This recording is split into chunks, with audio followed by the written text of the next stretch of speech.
প্রিয় ছাত্রছাত্রী বন্ধুরা, আসসালামু আলাইকুম। আশা করি আপনারা সবাই ভালো আছেন। এখন আমি আপনাদের সামনে যে বিষয়টি নিয়ে হাজির হয়েছি সেটি হলো ইন্টারমিডিয়েট অ্যাকাউন্টিং। আর ইন্টারমিডিয়েট অ্যাকাউন্টিংয়ের যে অধ্যায় থেকে এখন আমি আপনাদেরকে অঙ্ক করাবো সেটি হলো ক্যাশ ফ্লো স্টেটমেন্ট। আর ক্যাশ ফ্লো স্টেটমেন্টের যে অঙ্কটি আমি এখন আপনাদেরকে করাবো এটি ন্যাশনাল ইউনিভার্সিটি বিবিএ অনার্স 2011 এসেছে। তো চলুন অঙ্কটি পড়ে আসি। অঙ্কে কী বলা আছে? The corporation balance sheet for Alpha company as on December 31 are presented below. বলা হয়েছে যে আলফা কোম্পানির কম্পারেটিভ ব্যালেন্স শিট নিচেই দেওয়া হলো। কম্পারেটিভ ব্যালেন্স মানে 2 বছরের ব্যালেন্স, 15 সাল 16 সালের ব্যালেন্স শিট তার দেওয়া হলো। এরপরে দেখেন নিচেই অ্যাডিশনাল ইনফরমেশনে বলা হয়েছে যে নিট ইনকাম ফর 2016 ওয়াজ টাকা 19,000 এবং নিট ইনকাম 19,000 টাকা। অ্যান্ড ইকুইপমেন্ট কস্টিং টাকা 5,000 with a book value of টাকা 4,000 ওয়াজ সোল্ড ফর টাকা 4,500। বলা হয়েছে একটা ইকুইপমেন্ট যার মূল্য 5,000 টাকা, যেটা বিক্রি করা হয়েছে 4,500 টাকা এবং যার বুক ভ্যালু ছিল 4,000 টাকা। এই সমন্বয়টা আপনাদের কাছে আমি মনে করি এই অঙ্কের জন্য খুবই ইম্পর্টেন্ট, কারণ এই সমন্বয়টি আপনার ডিপ্রিসিয়েশন বের করার সময় কাজে লাগবে এবং পারচেজ অফ ইকুইপমেন্ট বের করার সময় কাজে লাগবে। তো অবশ্যই মনে রাখবেন এটার গুরুত্ব কী, আর এইটার জন্যই এই অঙ্কটা কঠিন হবে। তো আমি আপনাদেরকে এটা শেখাবো এখন। আর এরপরে দেখেন land was purchase for taka 3,500 in cash. এরপরে cash dividend of taka 3,000 were paid. এরপর রিকোয়ার্ডে বলা হয়েছে prepare a statement of cash flows for the year ended December 31, 2016 using indirect method. বলা হয়েছে ইনডিরেক্ট মেথডে আপনার ক্যাশ ফ্লো স্টেটমেন্ট করতে বলা হয়েছে। তো আমরা এখানে আগে একটি ছক আঁকবো যেটা alpha company cash flow statement indirect method. এরপরে for the year ended December 31, 2016। তো আমাদের এই যে ক্যাশ ফ্লো স্টেটমেন্ট করতে হলে 3টি ধাপে করতে হয়, যে বিষয়গুলো আমি আগে আলোচনা করেছি। তাই এখন আমি সরাসরি অঙ্কে চলে যাই। তো আমাদের এখানে প্রথম ধাপ cash flow from operating activities, তো আমরা সেটি আগে লিখি। তো 1 নম্বর আমাদের cash flows from operating activities. তো এই অপারেটিং অ্যাক্টিভিটিস করতে হলে আমাদের প্রথমে যেহেতু ইনডিরেক্ট মেথড, তার মানে আমরা নিট প্রফিট আগে লিখতে হবে। নিট প্রফিট যেটা আমাদের অঙ্কে দেওয়া আছে। তো আমাদের নিট প্রফিট ছিল 19,000, এটি আমি শেষ টাকার ঘরে বসাবো। এরপরে আমাদের লিখতে হবে সমন্বয়, অর্থাৎ adjustment to reconcile net income to net cash provided by operating activities. এই কথাটা লিখলে ভালো হয়। তো আমি এখানে শুধু অ্যাডজাস্টমেন্ট বলেই লিখি, অ্যাডজাস্টমেন্ট। তো এখন দেখেন এই অ্যাডজাস্টমেন্টের মধ্যে কি কি আসে। অপারেটিং অ্যাক্টিভিটিসে 5টা আইটেম আসে, আপনারা মনে রাখবেন। যার একটি হলো কারেন্ট অ্যাসেট, কারেন্ট লায়াবিলিটিস, এরপরে নন ক্যাশ এক্সপেন্স, এরপরে যদি ফিক্সড অ্যাসেট বিক্রি করে লাভ হয় সেটা, আর যদি ফিক্সড অ্যাসেট বিক্রি করে লস হয় সেটা। তো আমাদের এক এক করে আমরা যেহেতু অঙ্ক করছি, আমরা এক এক করে সেই আইটেমগুলো খুঁজে খুঁজে বের করব। তো দেখেন আমরা ব্যালেন্স শিট থেকে আগে বের করি। তার আগে আমাদের দেখতে হবে যদি সমন্বয়ে বলা থাকে সেইগুলো আগে করতে হবে, তাহলে আমাদের অঙ্ক ভুল যাওয়ার সম্ভাবনা কম থাকবে। তো দেখেন এখানে কারেন্ট অ্যাসেট সম্পর্কে সমন্বয়ে কিছু নেই, আর থাকেও না। তবে ডিপ্রিসিয়েশনও দেখেন এই সমন্বয়ে বলা নেই, তো আমরা ডিপ্রিসিয়েশন এখান থেকে বের করব। আর কোনো আইটেম এখানে সমন্বয়টি নেই যা আপনার এই অপারেটিং অ্যাক্টিভিটিসে যাবে। তো ডিপ্রিসিয়েশন বের করার সময় আমাদের এই 2 নম্বর সমন্বয়টা আমাদের কাজে লাগবে, সেটা আমাদের মাথায় রাখতে হবে। তো আমরা প্রথমে দেখেন অ্যাকাউন্ট রিসিভেবল আমাদের ছিল প্রথমে 4,000, এখন দেখেন 3,500। তো আমাদের এখানে অ্যাকাউন্ট রিসিভেবল কী হয়েছে? ডিক্রিজ হয়েছে। আর অ্যাকাউন্ট রিসিভেবল ডিক্রিজ হলে কি হয়? যোগ হয়। এটা আমরা মাথায় রাখবো। তো ডিক্রিজ ইন অ্যাকাউন্ট রিসিভেবল, আমরা লিখি ডিক্রিজ ইন অ্যাকাউন্টস রিসিভেবল। তো অ্যাকাউন্ট রিসিভেবল ডিক্রিজ হয়েছে কত? 500। আর এইটা আমাদের কি হবে মনে রাখবেন, অ্যাকাউন্ট রিসিভেবল ডিক্রিজ হওয়া মানে কি? টাকা কারবারে ইনক্রিজ হওয়া। তার মানে অ্যাকাউন্ট রিসিভেবল হ্রাস পায় অ্যাকাউন্ট রিসিভেবলের কাছ থেকে টাকা প্রাপ্ত হলে, আর অ্যাকাউন্ট রিসিভেবলের কাছ থেকে টাকা প্রাপ্ত হলে আমার কারবারে ক্যাশ ইনক্রিজ হয়, তার মানে আমাদের কারবারে ক্যাশ বৃদ্ধি পাচ্ছে, তাই যোগ। এরপর দেখেন মার্চেন্ডাইজ ইনভেন্টরি আপনার ছিল 8,000, এখন দেখেন 13,000। তো এখানে আমাদের বৃদ্ধি পেয়েছে, তাহলে নিশ্চয়ই যদি কারেন্ট অ্যাসেট যদি ডিক্রিজ হয় তাহলে যোগ, তাহলে নিশ্চয়ই ইনক্রিজ হলে কি হবে? বিয়োগ। তো আমরা এখানে লিখব ইনক্রিজ ইন মার্চেন্ডাইজ ইনভেন্টরি।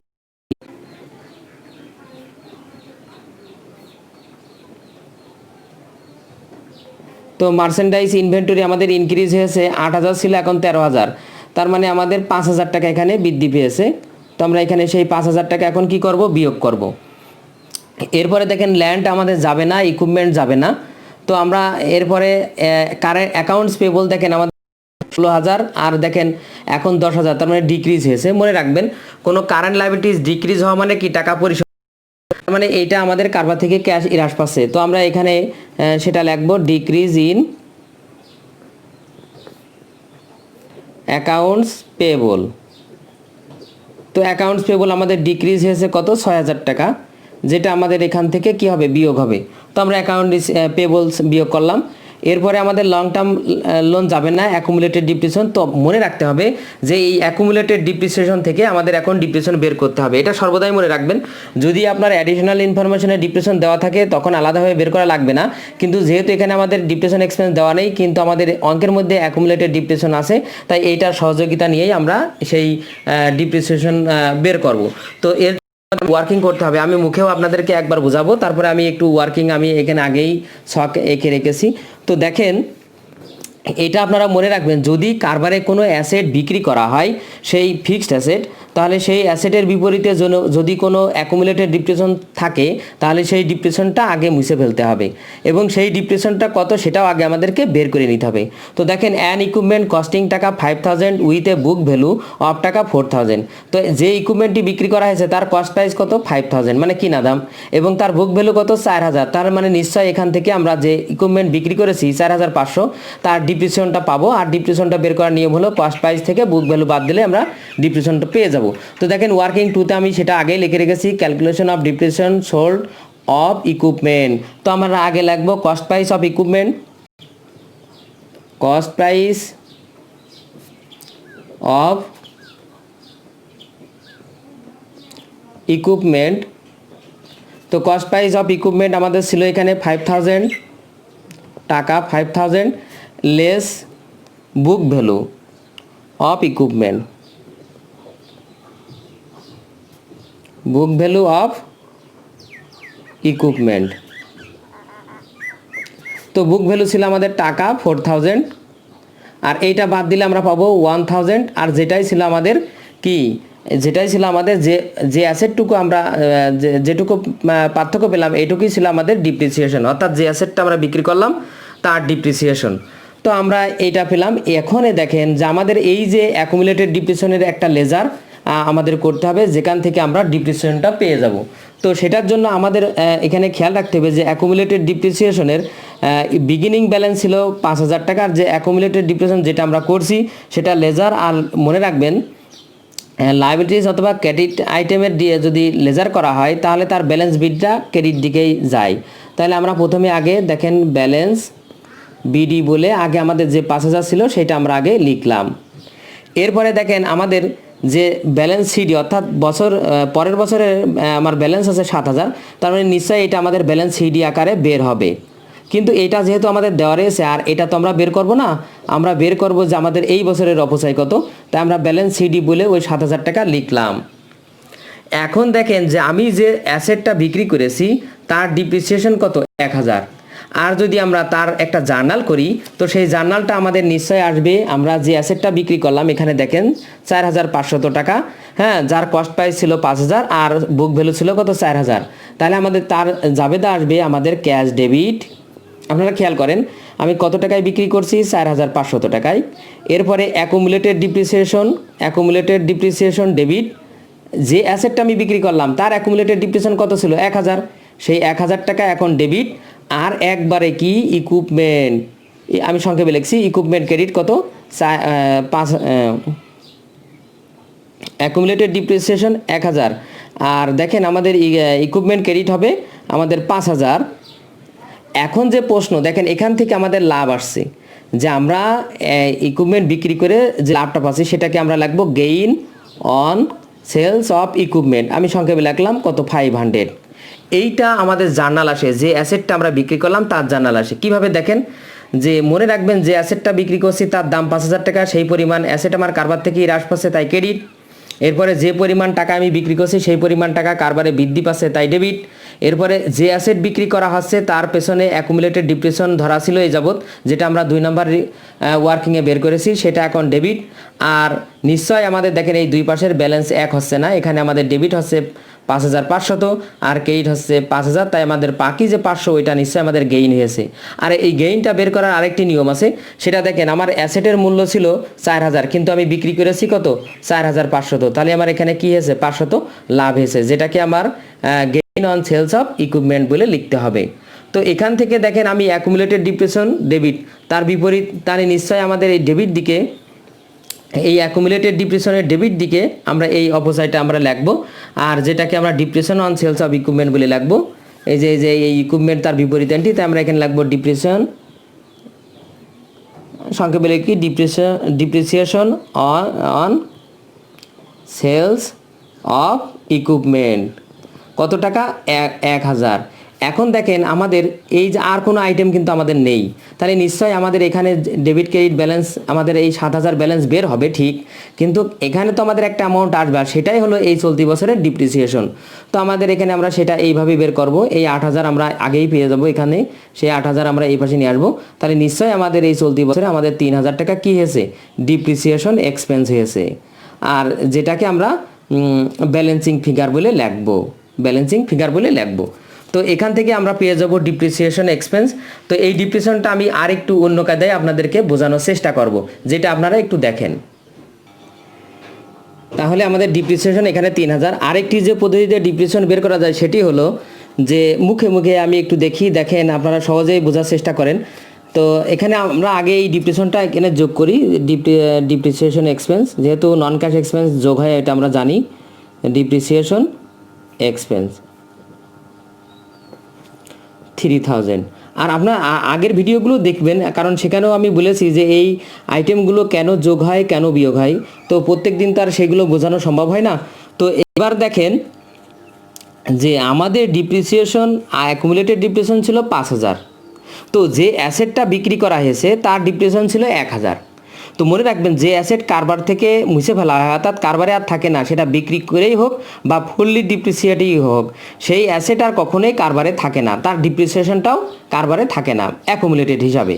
তো দেখেন সেই অ্যাসেটের অ্যাকুমুলেটেড ডিপ্রিসিয়েশন ছিল 1000, সেটা এখন আমরা এই অ্যাকুমুলেটেড ডিপ্রিসিয়েশন থেকে বাদ দেবো, তার মানে আমাদের ছিল 5000, এখান থেকে বাদ দিলে আমাদের কি আর 4000 থাকে। আর এখন দেখেন 4000 ছিল, বুঝতে হবে 1000 বাদ দিয়ে, তাহলে নিশ্চয়ই আমার এখন আছে 7000, তার মানে 3000 টাকা আমার নতুন করে অপচয় হয়েছে। তো এটাই ছিল আমাদের সেই অপচয় বের করার সহজ পদ্ধতি। এরপরে দেখেন যে আমরা ফিক্সড অ্যাসেট বিক্রি করেছি, মনে রাখবেন ফিক্সড অ্যাসেট বিক্রি করে দেখেন আমাদের 500 টাকা লাভ হয়েছে, কারণ আমার ফিক্সড অ্যাসেটের মূল্য ছিল যখন বিক্রি করি তখনকার মূল্য ছিল বুক ভ্যালু যেটা সেটা 4000, কিন্তু বিক্রি করি 4500, তার মানে আমার লাভ হয়েছে, সেইটাও আমাদের এখানে কি হবে বিয়োগ হবে, তার মানে প্রফিট বা gain on sales of equipment, gain on sale of equipment 500, এইটা আমাদের কি হবে, এটা আমাদের বিয়োগ হবে। তো এটাই ছিল আমাদের এই অপারেটিং অ্যাক্টিভিটিস। এবার আমরা এই অপারেটিং অ্যাক্টিভিটিসের এই ব্যালেন্সগুলো আমরা এই পাশে বসাবো।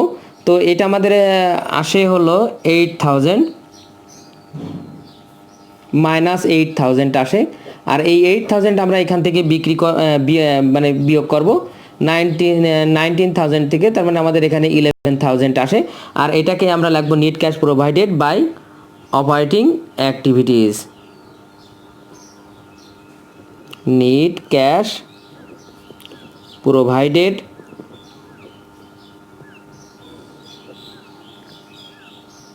From operating activities. এরপরে আমরা 2 নম্বর সিরিয়াল যেটা সেটাই যাব। তো 2 নম্বরে আমাদের এখানে ইনভেস্টিং অ্যাক্টিভিটিস, তো ক্যাশ ফ্লোস আমরা সেটা আগে লিখে নিই, cash flows from investing activities.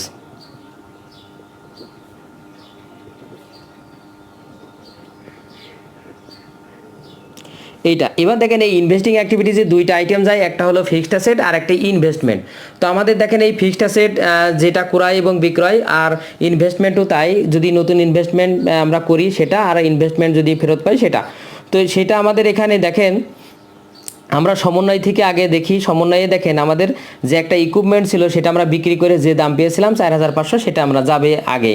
তো আমরা সেটা লিখব সেলস অফ ইকুইপমেন্ট। মনে রাখবেন ইকুইপমেন্ট আপনি লসেই বেচেন আর লাভেই বেচেন, যে দামে আপনি বিক্রি করবেন সেটা যাবে, আর সেটা যায় বলেই আমার প্রফিটটা আগে অপারেটিং অ্যাক্টিভিটিস থেকে আমরা বাদ দিলাম। তাই আমরা এখানে লিখব সেলস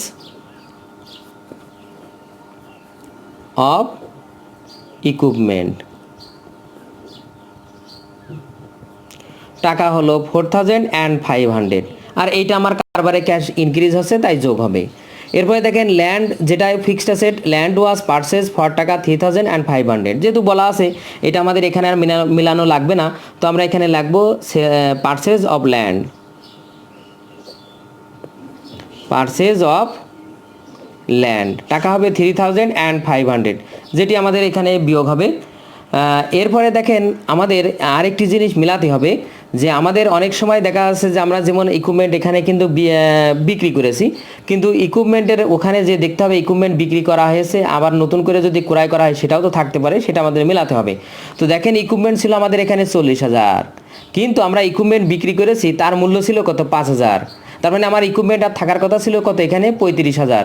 তো আমরা সেটা একটা ওয়ার্কিং আমরা করে আসি, ওয়ার্কিং 3 নাম্বার বলে পারচেজ অফ ইকুইপমেন্ট।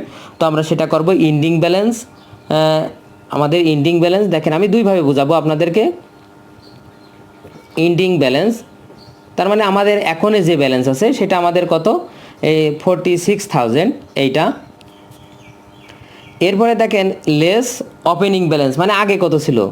তো এই ওপেনিং ব্যালেন্সের বের করার সময় আরেকটি জিনিস খেয়াল রাখতে হবে, ওপেনিং ব্যালেন্স সেটা কি, ওপেনিং ব্যালেন্স বের করার সময় আমার খেয়াল রাখতে হবে এটাই, যে আমাদের ওপেনিং ব্যালেন্স ছিল কিন্তু 40,000, খেয়াল করেন, কিন্তু আমরা এর ভিতর থেকে 5,000 টাকার একটা ইকুইপমেন্ট আমরা বিক্রি করেছি, যে দামেই বিক্রি করি না কেন, যেটাই বুক ভ্যালু থাক না কেন, আমার কস্ট প্রাইস ছিল কত 5,000, সেটা নিশ্চয়ই এই 40,000-এর ভিতরে আসে 5,000 টাকায়, তাই আমার সেই 5,000 টাকায় আমাদের এখানে বিয়োগ করতে হবে।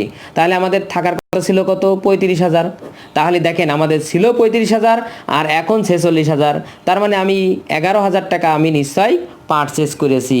তো আমাদের পারচেস অফ ইকুইপমেন্ট কত 11,000 টাকা। তো সেটা আমরা এখানে লিখব পারচেস অফ ইকুইপমেন্ট কত 11,000। তো অবশ্যই যদি আমি পারচেস করি আমার কারবার থেকে ক্যাশ ডিক্রিজ হচ্ছে, তার মানে এটা বিয়োগ হবে। আমাদের আর কোনো ফিক্সড অ্যাসেট এবং ইনভেস্টমেন্ট নেই। এবার এই তিনটার সমন্বয়ে আমাদের যোগ বিয়োগ করে যেটা আসবে সেটা হলো -10,000। আর এই মাইনাস ফিগার হওয়ার কারণে আমরা লিখব net cash used by investing activities. তো আমরা এখানে লিখি net cash used by investing activities, এটা।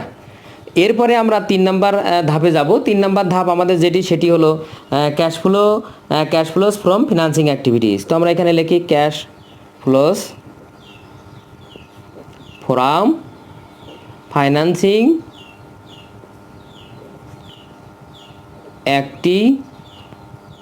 অ্যাক্টিভিটিস। তো এখানে আমাদের দেখেন এখানে কি কি যায়, এখানে আপনার যায় হলো common stock capital, preference share capital, debenture, loan, mortgage loan, হ্যাঁ, তার মানে আপনার ট্রেজারি স্টক, ডিভিডেন্ড, যদি ডিভিডেন্ড শুধু বিয়োগই হয় আর বাকিগুলো ফলে যদি আপনার কারবারে ক্যাশ ইনক্রিজ হয় তাহলে যোগ, আর যদি ক্যাশ ডিক্রিজ হয় তাহলে বিয়োগ। তো এখানে দেখেন এরকম কোনো আইটেম নেই, শুধু আছে ডিভিডেন্ড। তো আমরা সেই ডিভিডেন্ডটা আগেই বিয়োগ করে নিই সমন্বয় থেকে, তার মানে ডিভিডেন্ড পেইড। আমরা এখানে লিখব ক্যাশ ডিভিডেন্ড বা ডিভিডেন্ড পেইড বলে লিখি, ডিভিডেন্ড পেইড। তো ডিভিডেন্ড পেইড ছিল আমাদের এখানে 3,000, যেটা আমাদের বিয়োগ হবে, আমরা এখানে মাইনাস দিলাম। এরপরে আমাদের এখানে আর কোনো আইটেম নেই, আমরা এখান থেকে মিলাবো। তো এখানে দেখেন আমাদের লং টার্ম লোন ছিল, আমাদের লং টার্ম লোন, যেহেতু আমাদের এটা লোন, এটা ফাইন্যান্সিং অ্যাক্টিভিটিসে যাবে, লোন ছিল 18,000, পরে আছে দেখেন 14,000, তার মানে 4,000 টাকা ডিক্রিজ হয়েছে, তার মানে নিশ্চয়ই আমরা পরিশোধ করেছি, আর এটা আমাদের বিয়োগ। তার মানে আমরা এবার লিখব লোন পেইড, লোন পেইড। তো লোন পেইড আমাদের এখানে 4000, নিশ্চয়ই আমাদের এটা বিয়োগ হবে কারণ আমাদের কারবার থেকে ক্যাশ ডিক্রিজ হচ্ছে। এরপরে দেখেন কমন স্টক ছিল আমাদের এখানে 12000, বছর শেষে আমাদের এখানে আছে 20000, তার মানে 8000 আমাদের বৃদ্ধি পেয়েছে, তার মানে নিশ্চয়ই আমরা শেয়ার ইস্যু করেছি। তো আমরা এখানে লাগবো ইস্যুয়েন্স অফ কমন স্টক বা issuance of share, issuance of common share কত টাকা? 8000, এটা নিশ্চয়ই আমাদের যোগ হবে। আর এবার আমরা এই ব্যালেন্সটা এখানে নিয়ে আসবো, আমাদের এখানে আসে 1000, যেটা আমাদের প্লাস ফিগার, তাই আমরা লিখব net cash provided by financing activities.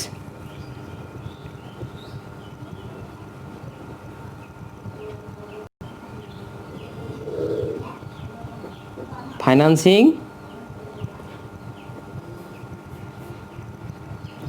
Activities. তো এইবার এই যে এই অ্যামাউন্টগুলো সব আমরা এখানে যোগ বিয়োগ করব, আর যোগ বিয়োগ করলে আমাদের যেটা আসে সেটা হলো যে মাইনাস প্লাস ফিগার 12000 আসে, 11000 আর 1000 আর 10000 বিয়োগ করলে আমাদের এখানে 2000 আসে, যেটা আমাদের হলো নিট ক্যাশ ইনক্রিজ। তো আমরা এটা এখানে লিখব নিট ক্যাশ ইনক্রিজ বলে, যেহেতু আমাদের এখানে প্লাস ফিগার এসেছে। এরপরে আমাদের ওপেনিং ব্যালেন্স এর সাথে আমাদের অ্যাড, দেখেন আমরা ক্যাশ কোনো জায়গায় কারেন্ট অ্যাসেট হওয়ার পরেও ক্যাশ কোনো জায়গায় বসাইনি, এখন আমরা সেই ক্যাশের ওপেনিং ব্যালেন্সটা বসাবো, ওপেনিং ক্যাশ ব্যালেন্স। তো ওপেনিং ক্যাশ ব্যালেন্স আমাদের এখানে 8000, তো আমরা এখানে 8000 বসাবো। এরপরে আমাদের যোগ করে হবে 10000, যেটা আমাদের ক্লোজিং ব্যালেন্সের সাথে মিলে যাবে, অর্থাৎ পরের সালের ব্যালেন্সের সাথে মিলে যাবে যে সালে আমরা ক্যাশ ফ্লো স্টেটমেন্ট করছি।